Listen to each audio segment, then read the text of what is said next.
شب و روزتان خوش. من احمد رفعت هستم. برنامه این هفته را نیز با اخبار آغاز می‌کنیم.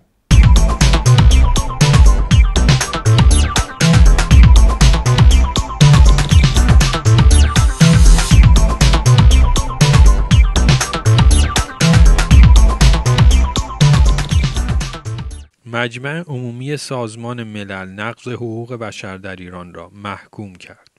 مجمع عمومی سازمان ملل متحد در قطعنامه‌ای که 81 کشور جهان به آن رأی دادند در مورد وخامت وضعیت حقوق بشر در ایران ابراز نگرانی کرد.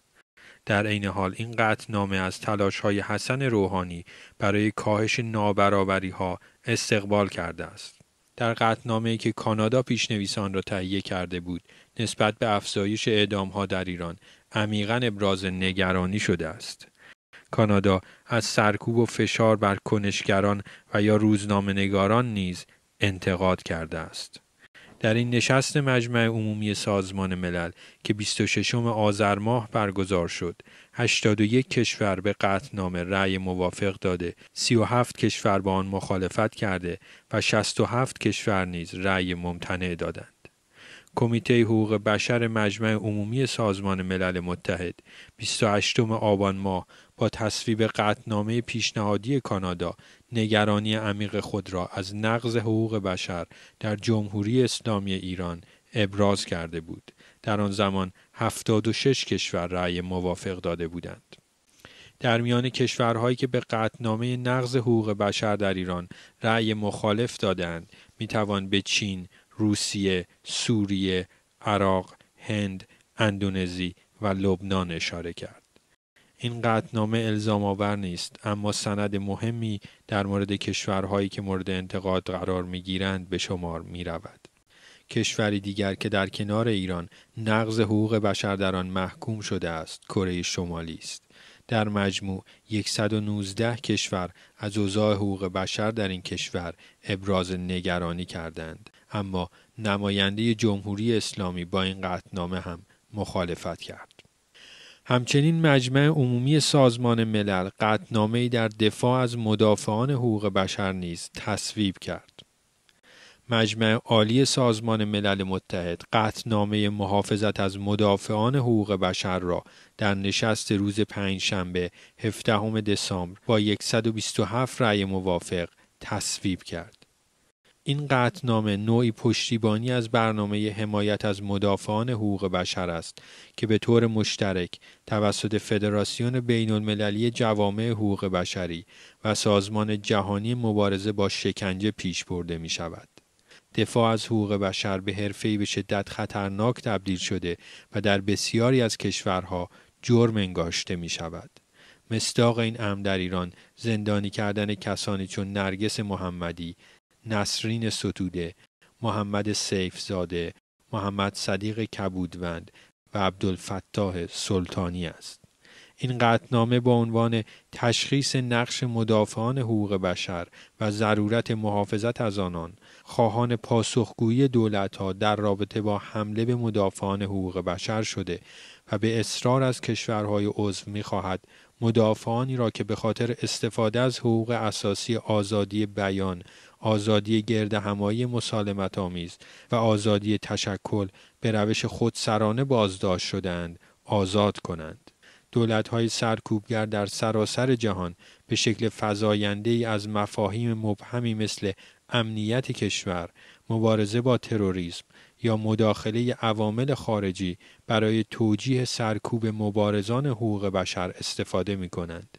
در این قطعنامه آمده است زمان آن فرا رسیده که همه تعهدات ناشی از اعلامیه سازمان ملل درباره حقوق و مسئولیت افراد، گروه‌ها و ارکان جامعه در ترویج و محافظت از حقوق بشر شناخته شده جهان شمول و آزادی‌های اساسی را رعایت کنند و به اجرا بگذارند.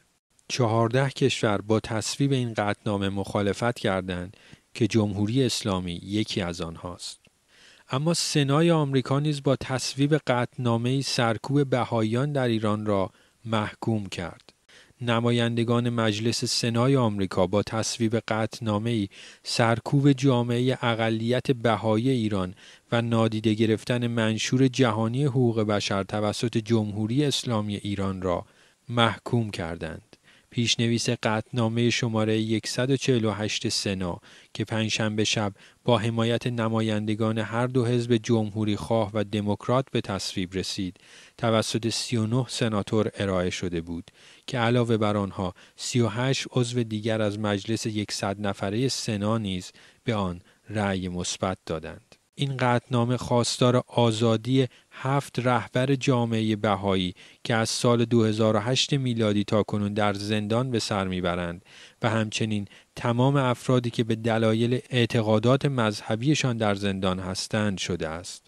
جامعه بین المللی بهایی اوایل مهر ماه در اطلاعیه‌ای اعلام کرد که با وجود روی کار آمدن دولت حسن روحانی وضعیت بهاییان در ایران تغییری نکرده و در برخی موارد حتی بدتر هم شده است. وزارت خارجه ایالات متحده نیز در آخرین گزارش سالانه خود درباره آزادی‌های مذهبی در جهان، رفتار و گفتار دولت ایران را در سال 2014 فضای خطرناک برای تمامی گروه‌های مذهبی غیر شیعه به ویژه بهاییان دانست. در گزارش وزارت خارجه از گزارشگر ویژه حقوق بشر سازمان ملل در امور ایران نقل شده است که تا تابستان گذشته دست کم 300 زندانی مذهبی در ایران وجود داشتند. قطعنامه 148 سنا ساعاتی پس از تصویب قطعنامه مجمع عمومی سازمان ملل متحد در انتقاد از وخامت وضعیت حقوق بشر در ایران به تصویب رسید. سازمان دیدبان حقوق بشر نیز خواهان توقف اعدام‌ها در ایران شد.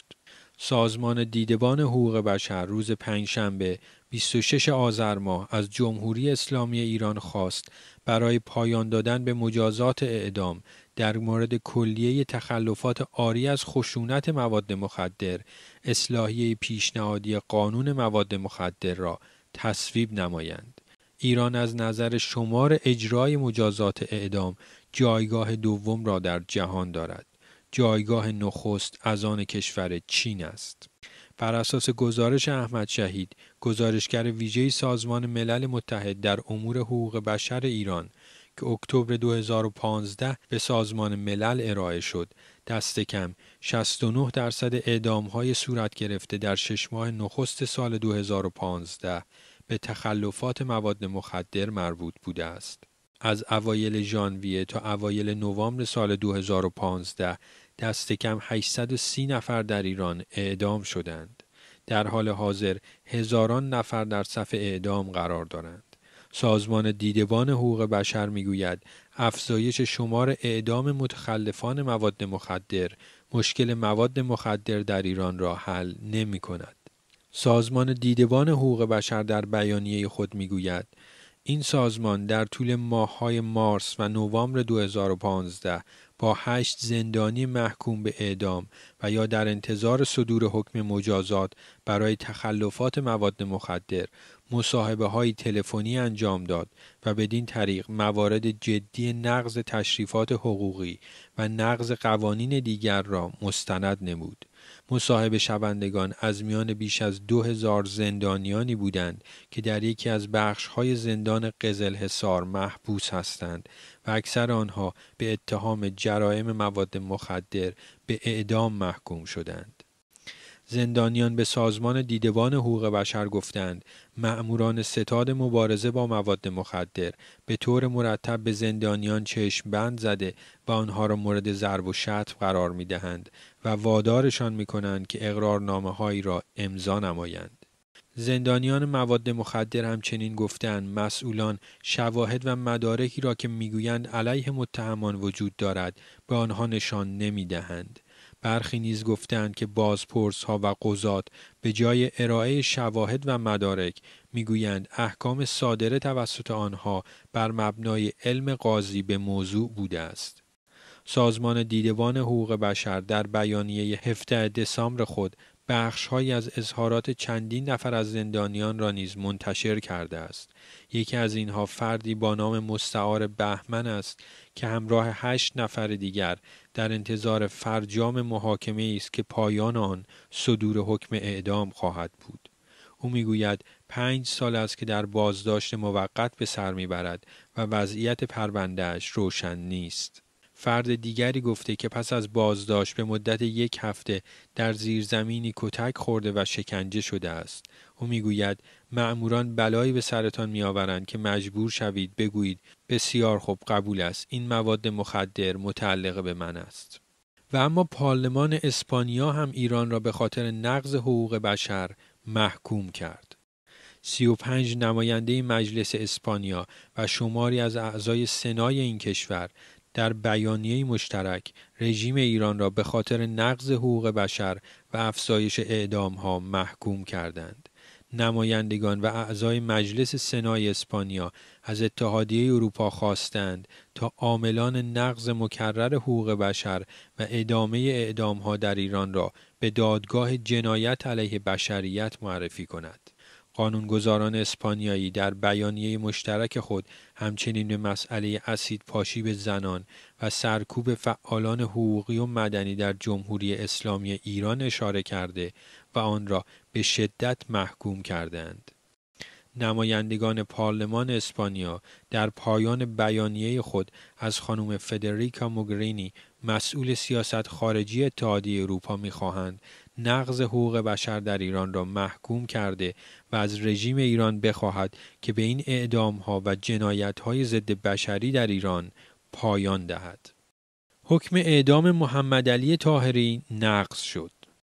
وکیل محمدعلی طاهری بنیانگذار عرفان حلقه روز یکشنبه 29 آذر خبر داد که حکم اعدام موکلش در شعبه 33 دیوان عالی کشور نقض و پرونده برای رسیدگی مجدد به شعبه 26 دادگاه انقلاب شعبه صادرکننده رأی اولیه ارجاع شده است.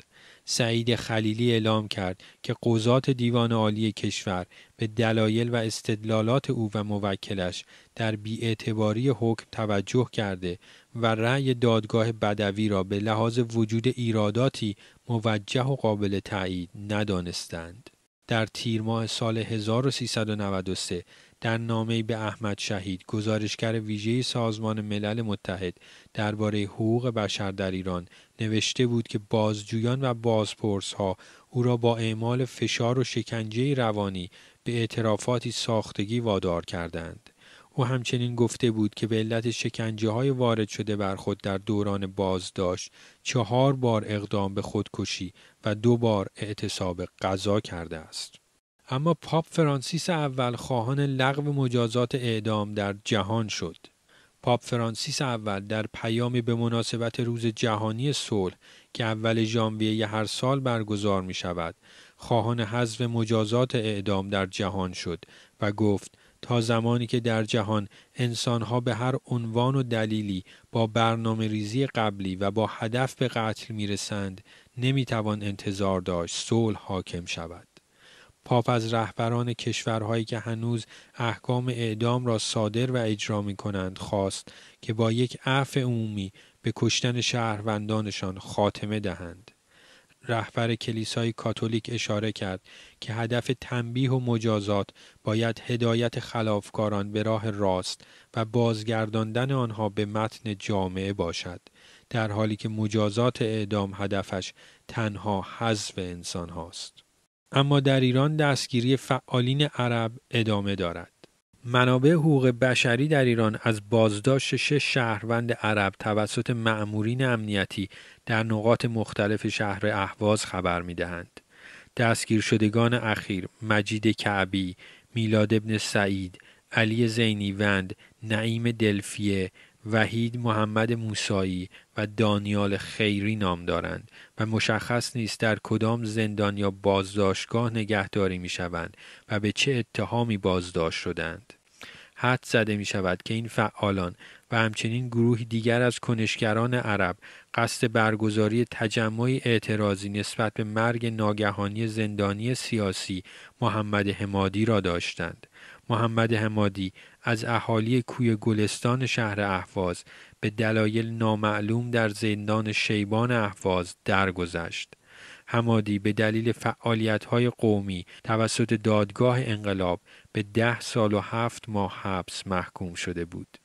از وضعیت 8 تن دیگر از شهروندان عرب که توسط شعبه اول دادگاه انقلاب اهواز به اتهام محاربه به اعدام محکوم شده اند خبری در دست نیست.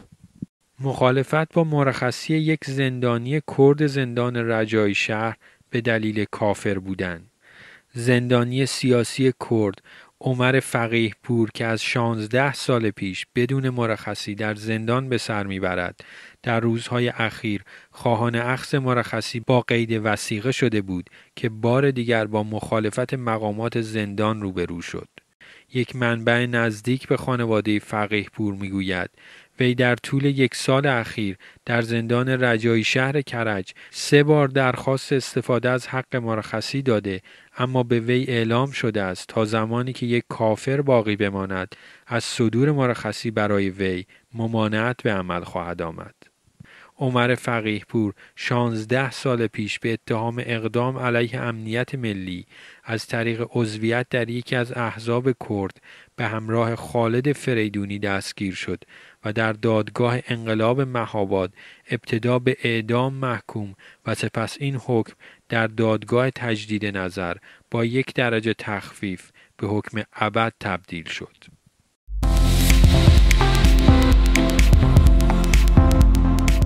در هفته‌ای که گذشت اعدام‌ها ادامه پیدا کردند.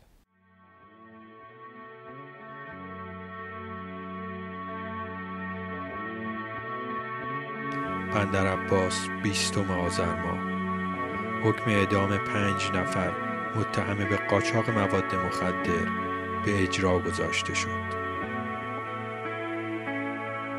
قزوین 29 آذر ماه یک جوان متهم به قتل اعدام شد. شیراز 30 آذر ماه مجتبی ر و محمد الف که متهم به سرقت مسلحانه بودند در میدان کوزه‌گری این شهر به دار آویخته شدند. آمل 30 آذر ماه حکم قصاص عباس الف به اجرا درآمد.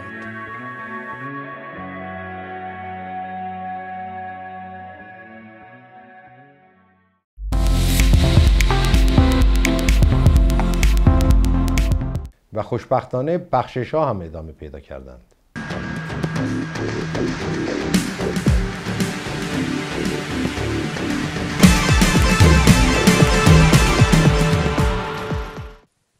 کرمان 29 آذر ماه 2 متهم به قتل در 2 پرونده جداگانه در پای چوبه دار با رضایت اولیای دم از مرگ نجات یافتند.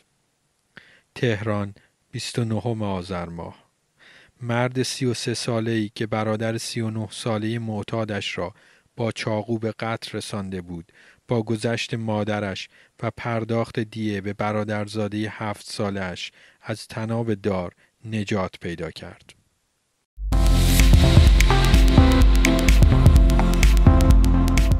در هفته‌ای که گذشت باز هم گروهی از بینندگان اعدام بس است نظرشون را در موافقت یا مخالفت با مجازات اعدام ابراز کردند.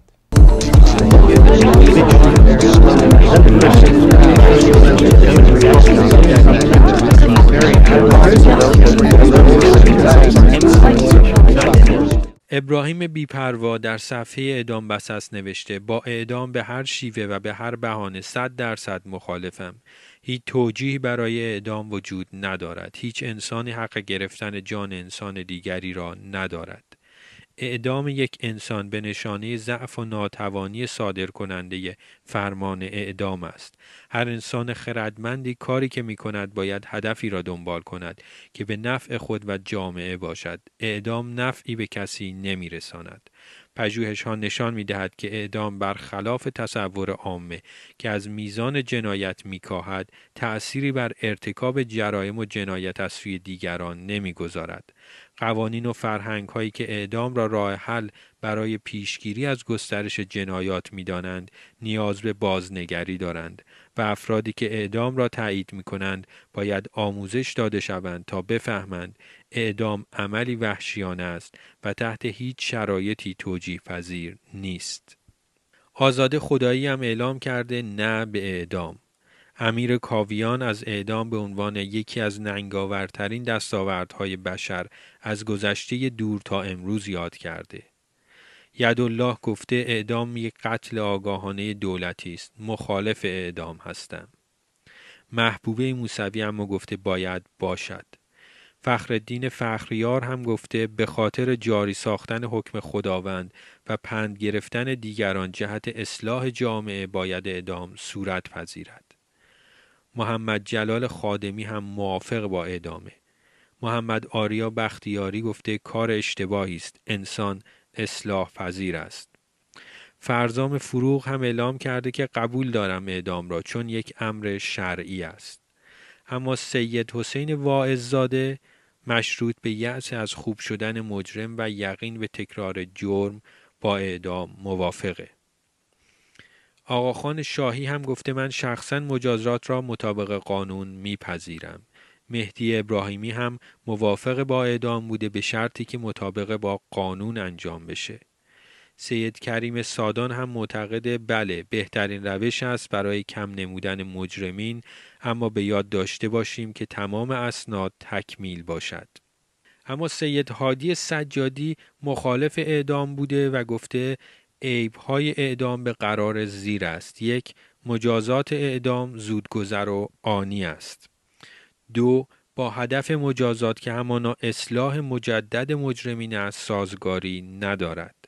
3. در صورت اشتباه بودن حکم فرصت برای اعاده و یا جبران آن وجود ندارد.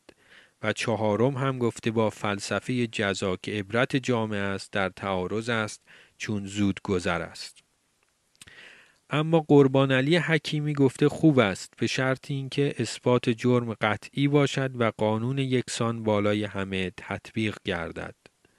صادق صدیقی هم گفته اعدام باید بالای مجرمین صورت بگیرد تا دیگر اشخاص عبرت بگیرند در صورتی که عدالت به وجه احسن آن تأمین شده باشد و نه مانند اعدام صدام حسین علیه الرحمه. اما عیسی پارسی هم گفته من 100% مخالف اعدام هستم. مدافعین اعدام غالباً از این استدلال استفاده می کنند که اگر کسی به یکی از عزیزان شما تجاوز کند و سپس او را به شکل فجیعی به قتل برساند، آیا باز هم حاضرید بگویید مخالف اعدام هستید؟ من در جواب ایشان میگویم شاید نه. من نوعی شاید برای فردی که حتی به من توهین کرده باشد آرزوی مرگ داشته باشم، اما آیا من در آن شرایط خشم و کینه فرد واجد صلاحیتی برای قضاوت و صدور حکم هستم؟ آیا اصولاً نباید کسی که در مورد مجازات افراد قضاوت می کند خالی از بغض و کینه و احساسات رأی صادر کند؟ آیا سپردن اختیار مرگ و زندگی افراد به دست کسی که سرشار از کینه و حس انتقام جویی است عادلانه می باشد؟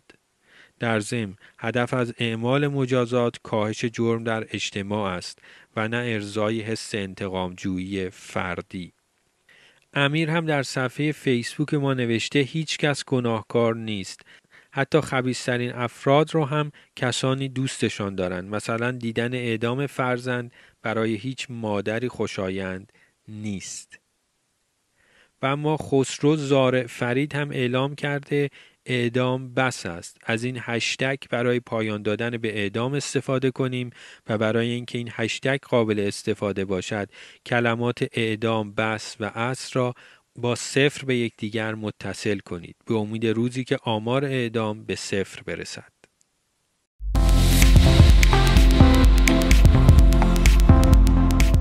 در این روزها بحث در مورد لزوم بازنگری در قانون مجازات برای جرایم مربوط به مواد مخدر در داخل کشور در ایران بسیار گرمه. بعد از اینکه 70 نماینده مجلس شورای اسلامی در نامه خواهان حذف مجازات اعدام برای این جرایم شدند، بسیاری از کارشناسان و مقامات دولتی و کشوری هم ابراز نظر کردند. ما در هفته‌های گذشته در این رابطه گزارش‌هایی داشتیم. این هفته گزارش ما در رابطه با معضلی به نام اعتیاد و قاچاق مواد مخدر، البته بر پایه آمار و ارقام و اظهار نظرهای رسمی.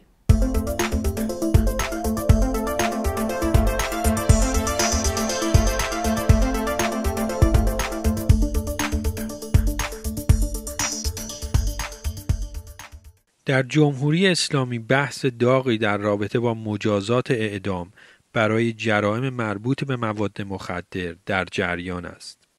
70 نماینده مجلس خواهان لغو مجازات اعدام برای متهمین به قاچاق مواد مخدر در صورتی که خشونتی صورت نگرفته باشد هستند. پیشنهادی که بسیاری در موافقت و مخالفت با آن در روزهای گذشته نظر دادند. هواداران اعدام برای کسانی که در رابطه با قاچاق مواد مخدر دستگیر شدند، این مجازات را عاملی بازدارنده جلوه می‌دهند، در حالی که آمار منتشر شده توسط خود نظام حکایت از عکس این توجیه را دارد. در ادامه بدون هیچ تفسیری برخی از این آمار را با استناد به منابع آنها فهرست خواهیم کرد و قضاوت را به عهده بینندگان می‌گذاریم. آمارهای پزشکی قانونی حکایت از این دارد که از سال 1383 تا سال 1392 شمسی 39406 نفر به علت سوء مصرف مواد مخدر یا اووردوز جان خود را از دست دادند. در 6 ماه اول سال جاری شمسی تعداد کسانی که به علت سوء استفاده از مواد مخدر جان خود را از دست دادند 1270 نفر بوده است که 160 نفر از آنها زن بودند. تهران با 394 نفر در صدر و آذربایجان غربی با 4 نفر در انتهای این فهرست قرار دارند. خبرگزاری مهر 21 آذر و خبرگزاری ایرنا 9 آبان ماه. کوروش پرند معاون وزیر تعاون کار و رفاه اجتماعی میگوید 60% از کسانی که معتاد به مواد مخدر هستند شاغل هستند. این مقام جمهوری اسلامی شمار معتادان را برابر با 1,350,000 نفر می‌داند. خبرگزاری ایرنا 17 آذر ماه. البته سالار مرادی عضو کمیسیون اجتماعی مجلس شورای اسلامی بر این نظر است که نهادهای مسئول برخورد با معضل اعتیاد به دلایل گوناگون از جمله عدم ایجاد تنش و استرس در جامعه از بیان آمارهای دقیق در مورد اعتیاد خودداری می کنند. افکار خبر 14 دی ماه. 60% خشونت خانگی علیه زنان و 40% از موارد کودک آزاری به گفته حبیب الله مسعودی فرید معاون امور اجتماعی سازمان بهزیستی ناشی از اعتیاد است. خبرگزاری ایسنا 9 آذر ماه. شمار ساختارهایی که در جمهوری اسلامی جهت ترک اعتیاد به وجود آمدند به گفته پرویز افشار معاون کاهش تقاضا و توسعه مشارکت مردمی ستاد مبارزه با مواد مخدر از مرز 1000 گذشته است، اما با این وجود شمار معتادان کاهش پیدا نمی کند. خبرگزاری فارس 30 آبان ماه. محمد جواد کبیر مدیرعامل سازمان بیمه سلامت اذعان دارد که تنها 8000 نفر تحت پوشش درمانی اعتیاد قرار دارند. خبرگزاری ایسنا 4 آذر ماه. اصغر جهانگیر معاون قوه قضاییه و رئیس سازمان زندانهای کشور میگوید 75% از کل جمعیت زندانیان در جمهوری اسلامی در رابطه با جرائم مربوط به مواد مخدر دستگیر شدند. صدا و سیما 30 آذر ماه. همچنین علیرضا حزینی قائم مقام دبیرکل ستاد مبارزه با مواد مخدر شمار دستگیر شدگان در رابطه با جرائم مربوط به مواد مخدر در 11 سال گذشته را 3,500,000 نفر اعلام کرد. خبرگزاری ایلنا 25 آبان ماه.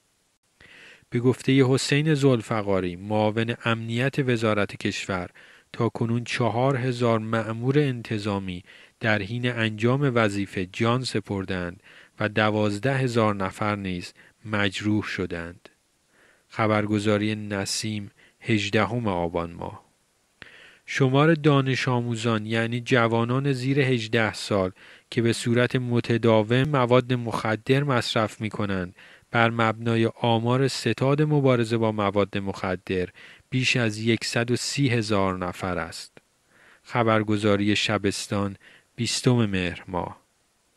ستاد مبارزه با مواد مخدر میگوید مأمورین انتظامی قادرند سالانه بین 20 تا 30% از مواد مخدری که وارد کشور میشوند را شناسایی کنند. 70% دیگر یا در بازار داخلی ارائه می شود و یا راهی کشورهای ثالث می شود. در این آمار اشاره‌ای به مواد مخدری مانند شیشه که در داخل کشور تولید می شوند نشده است. خبرگزاری ایرنا 8 مهر ماه. محمد نفریه معاون اجتماعی سازمان بهزیستی میگوید 15% از معتادان کشور را زنان تشکیل می دهند. خبرگزاری ایسنا 22 مهر ماه. شهیندخت مولاوردی معاون رئیس جمهور در امور زنان به مناسبت روز جهانی مبارزه با مواد مخدر در فیسبوک خود نوشت میزان ابتلای زنان به اعتیاد شدیداً رو به افزایش است. شهیندخت مولاوردی می‌افزاید میانگین سن اعتیاد در بین دختران به 13 سال رسیده و این مسئله یکی از مهمترین چالش‌های کشور در امور زنان و خانواده است. صدا و سیما 14 آبان ماه. پرویز افشار سخنگوی ستاد مبارزه با مواد مخدر صحبت از رشد قیمت خرده فروشی مواد مخدر می کند. بهای عمده فروشی شیشه 210% و هروئین 52% افزایش داشته است. خبرگزاری ایرنا 10 آبان ماه. مصرف شیشه که 2 سال پیش حدود 3% بود در سال جاری 26% افزایش یافته است. مصرف مواد مخدر صنعتی به ویژه بین جوانان و زنان افزایش یافته است. سهم مواد مخدر سنتی مانند تریاک 52% است. خبرگزاری تصنیم 10 آبان ماه. علیرضا حزینی قائم مقام رئیس ستاد مبارزه با مواد مخدر سهم قاچاقچیان ایرانی مواد مخدر از درآمد 500 میلیارد دلاری در سطح جهانی را برابر با 3 میلیارد دلار دانسته است. خبرگزاری خلیج فارس اول شهریور ماه. هزینه اعتیاد در سال 1393 در ایران به گفته علیرضا عزیزی رئیس کمیسیون اجتماعی مجلس حدود 30 میلیارد تومان و اعتبار عمرانی منظور شده در بودجه همان سال 35 میلیارد تومان بوده است. خبرگزاری مجلس شورای اسلامی 8 اسفند ماه.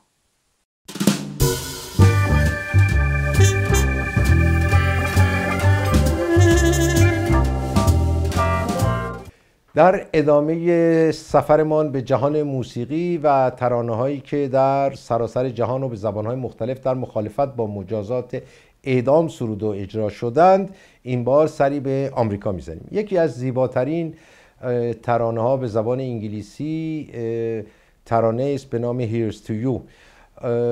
این موسیقی متن فیلمی است به نام ساکو و وانزتی. آهنگساز معروف ایتالیایی که برنده 2 جایزه اسکار هم هست، آقای انیو موریکونه، این آهنگ رو تنظیم کرده و شعر اون و اجرای اولیه اون در فیلم به عهده خواننده نامدار آمریکایی خانم جان بایرسه. فیلم ساکو وانزتی در سال 1971 توسط یکی از استادان سینما ایتالیا جولیانو مونتالدو تهیه شد. این فیلم داستان 2 سندیکالیست آنارشیست ایتالیایی در آمریکاست که در سال 1927 روز 25 اوت اعدام شدند. در دادگاهی که برای بررسی 2 قتلی که به این 2 نفر تشکیل شده بود هرگز مدارکی ارائه نشد و از همون ابتدا هم این شک و شبهه وجود داشت که این 2 نفر بی تقصیر بودند و به خاطر عقاید سیاسیشون اعدام شدند. اجرایی که ما اینجا میکنیم با صدای خانم جان بایز نیست، بلکه توسط ارکستر سمفونیکی به رهبری آقای موریکونه در شهر ورونای ایتالیا اجرا شده و یک کور میخونه.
ترانه دیگری که از آمریکا برای شما انتخاب کردیم بازم موسیقی متن یک فیلم دد واکمن یا قدم زدن مرد مرده. این فیلم بر اساس کتاب یک خواهر روحانی مخالف مجازات اعدام خانم هلن پری جین ساخته شده و کارگردان اون تیم رابینسون. سوزان ساراندون برای نقشی که در این فیلم بازی میکرد جایزه اسکار رو گرفت. کارگردان و شامپین که نقش مرد رو بازی میکرد و همچنین خواننده ترانه متن این فیلم بروس اسپرینگستین هم کاندیدای اسکار شدن ولی دریافت خب نکردند.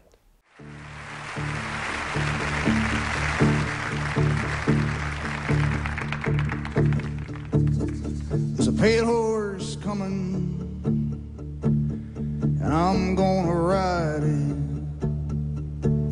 I'll rise in the morning, my fate decided. I'm a dead man walking, I'm a dead man walking. In St. James Parish I was born in Chrissy. I got my story, mister, ain't no need for you to listen. It's just a dead man talking. Once I had a job, I had a girl, but between our dreams and actions there's this world. Well, in the deep forest, the blood and tears rushed over me. All I could feel was the drugs and shotgun and my fear up inside of me. Like a dead man talking. Beneath the summer sky, my eyes went black. Sister, I won't ask for forgiveness. My sins are all I have.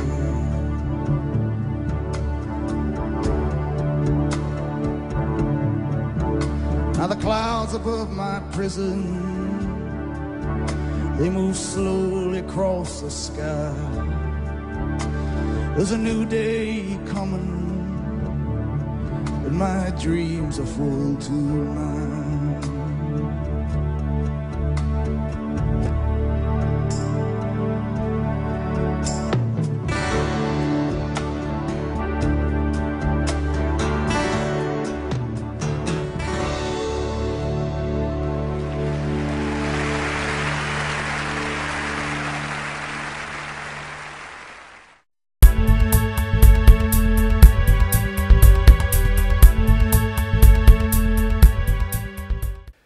اخیراً نامه سرگشاده‌ای با امضاهای جمعی از کنشگران سیاسی، فعالین حقوق بشری و زندانیان سیاسی و سابق و خانواده‌های کسانی که در اوین اعدام شدند خطاب به خانم ایرین بوکووا دبیرکل یونسکو نوشته شده. یونسکو نهاد فرهنگی سازمان ملل متحده. در این نامه خواسته میشه که از تخریب اوین که به تصویب شورای شهر تهران رسیده جلوگیری بشه و به ویژه از اینکه این محل تبدیل به یک تفریحگاه بشه. در این نامه سرگشاده آمده است که ویران کردن این نماد خشونت و اعدام و نقض فاحش حقوق بشر با هدف حذف این حافظه و تبدیل آن به یک تفریحگاه بی‌حرمتی به قربانیان و خانواده های آنهاست. ما سری به کلن در آلمان میزنیم تا با خانم منیره برادران که یکی از تهیه کنندگان این نامه است صحبت کنیم. خانم برادران، به اعدام بساز خوش اومدید. چرا به ساختن یک تفریحگاه در محلی که اکنون زندان اوین است اعتراض دارید؟ اولا سلام عرض میکنم خدمت شما و شنوندگان عزیزتون و بینندگان عزیزتون و ممنون که شما به من این فرصت دادین که در این باره صحبت بکنم. ببینید این مسئله پیشنهاد نیست، فراتر از یک پیشنهاده. یعنی اون خبری که اومد حدود 7 ماه پیش دقیقاً تصمیم گرفتن با شهرداری در هماهنگی با قوه قضاییه. قبلا این مسئله بود، شایعش و اینا حرفش بود، الان تصمیمشو گرفتن. حالا این کی عملی میکنن دیگه اون کارهای اداریشه.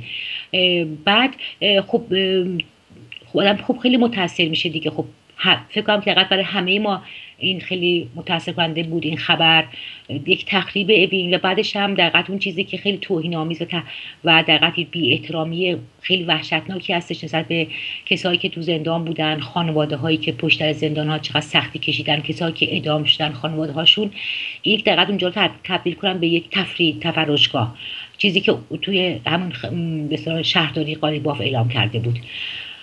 و خب این خیلی بسیار دل آدمو به درد می آورد. یک کمپینی توی ساعت زمانه شروع شد، کمپین خاطره که به نظر من خیلی خوب بود. این هستش که ما با خاطره هایمون این به اصطلاح بنا رو پابرجا نگه داریم. این یک به اصطلاح یک اقدام بود. ما یک اقدام دیگه ای که به اصطلاح دوستانی که تو بیداران هستیم با هم به فکرمون رسیدیم بود که نامه بنویسیم و خب به یونسکو، به اصطلاح مسئول یونسکو و اعتراض کنیم به این مسئله و از اونها بخوایم که دقیقاً به ما کمک کنن در حفظ این. خب دقیقاً ما فکر میکنیم که این نوع جاها، این بناها مثل زندان اوین که سمبل جنایت هاست در این حکومت جمهوری اسلامی و همچنین در دوره‌های قبلتر، اینه که این به اصطلاح بمونه به عنوان یادبود، به عنوان دقیقاً یادبودی از به اصطلاح فصل سیاه تاریخ ما حفظ بشه، بمونه.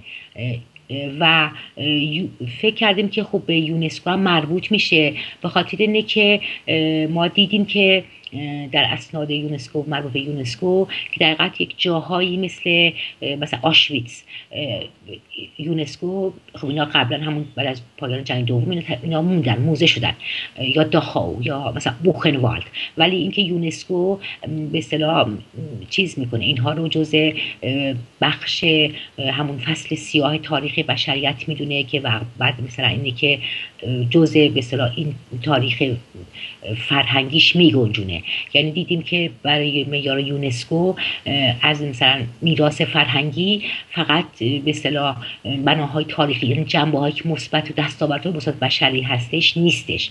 یعنی فرهنگ به اصطلاح سیاهی هم وجود داره که اون هم باید حفظ بشه، درد آوره، هر بار نیش بزنه، هر بار به درد بیاره، تا اینه که بدونن آیندگان بدونن که چی بوده، چی گذشته، و این میتونه امیدی باشه برای اینی که به اصطلاح تکرار نشه. یعنی دقیقاً با فراموشی ما به تکرارش کمک میکنیم.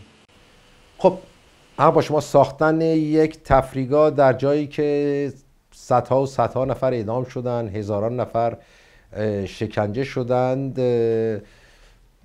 و 5 دهه است که نماد خشونت هست، شاید کار جالبی نباشه، به ویژه که احساسی که میتونه به کسانی که در این زندان بودن، مدتی از زندگیشون و عمرشون رو در این زندان گذروندن، یا بازماندگان قربانیان اعدام ها، یک حالت بسیار بی‌حرمتی حس کنن که به اونها به نوعی بی‌حرمتی شده، یا کسانی که عزیزی رو اونجا از دست دادن، اعدام شده، مجددا این صحنه رو ببینن هر بار که از جلوی این تفریحگاه رد میشن. من فکر کنم یک نیشتر بزرگ، یک زخم بزرگی، یعنی زخم بزرگی بر زخمایی که مثلا به اصطلاح بر دوش ما هست، بر دوش ما که زندان بودیم، خانواده ها، خود ما، خانواده هامون.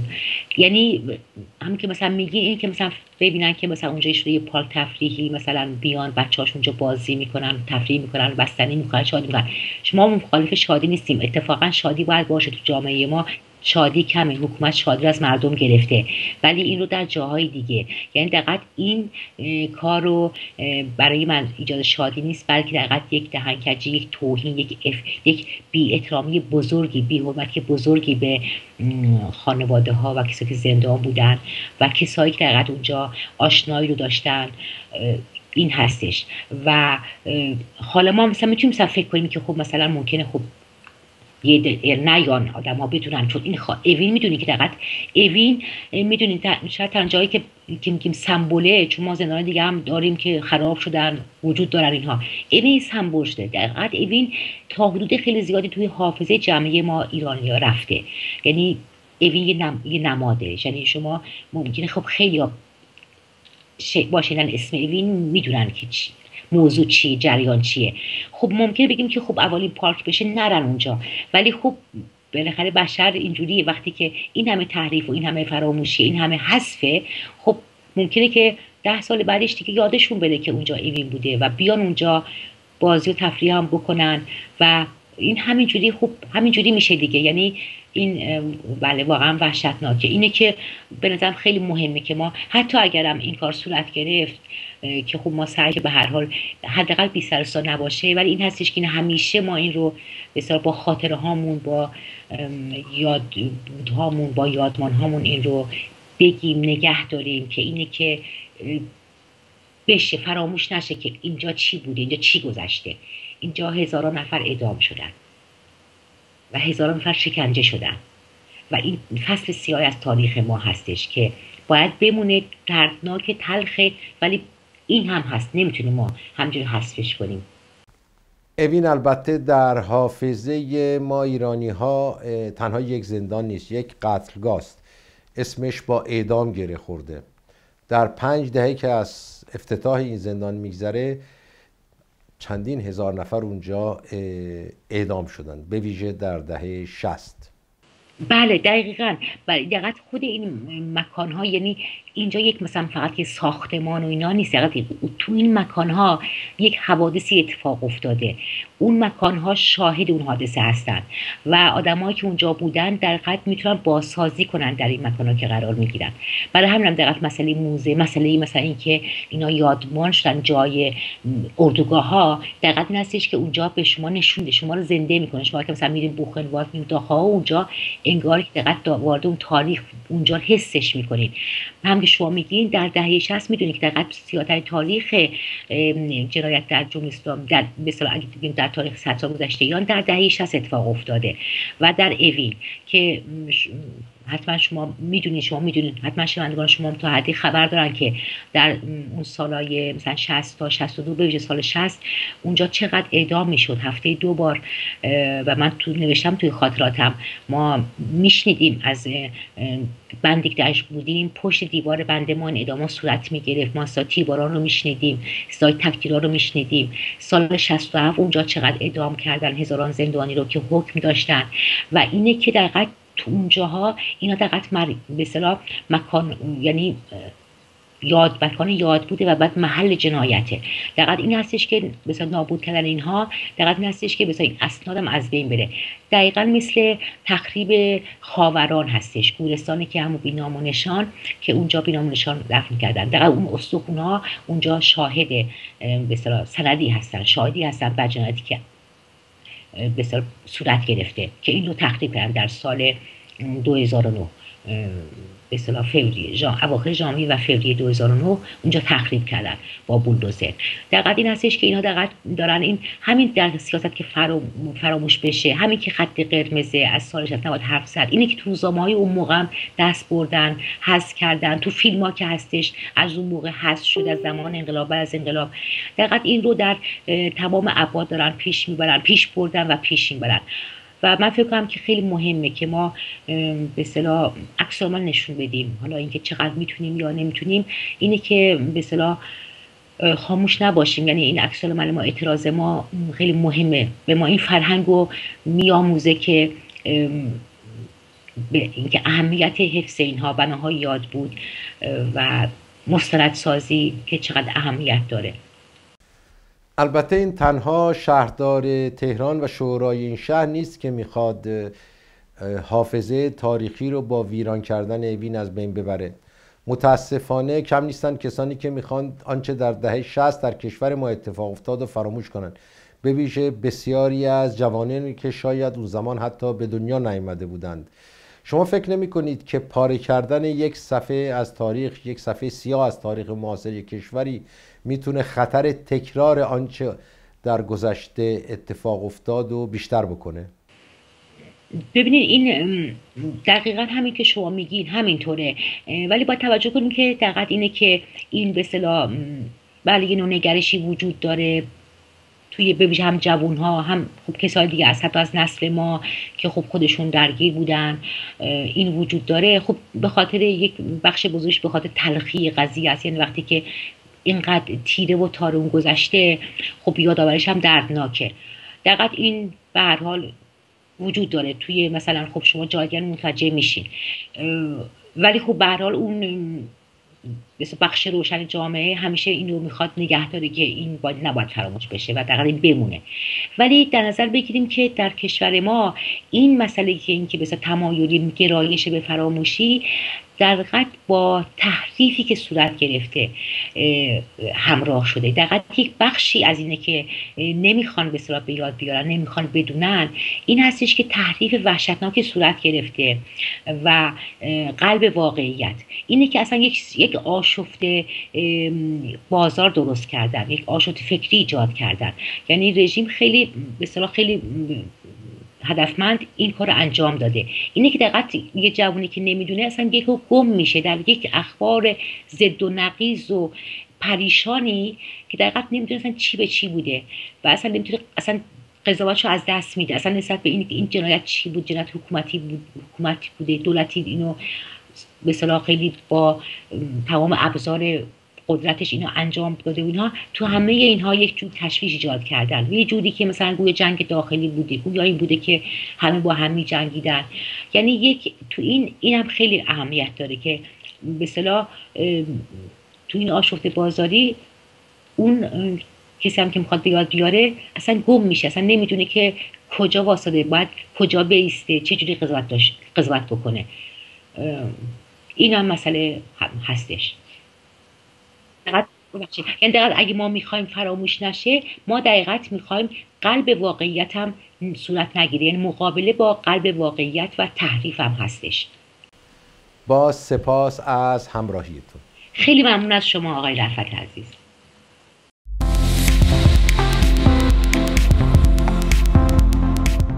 این برنامه اعدام بس هستم در اینجا به پایان میرسه. تا هفته آینده شاد و تندرست باشید.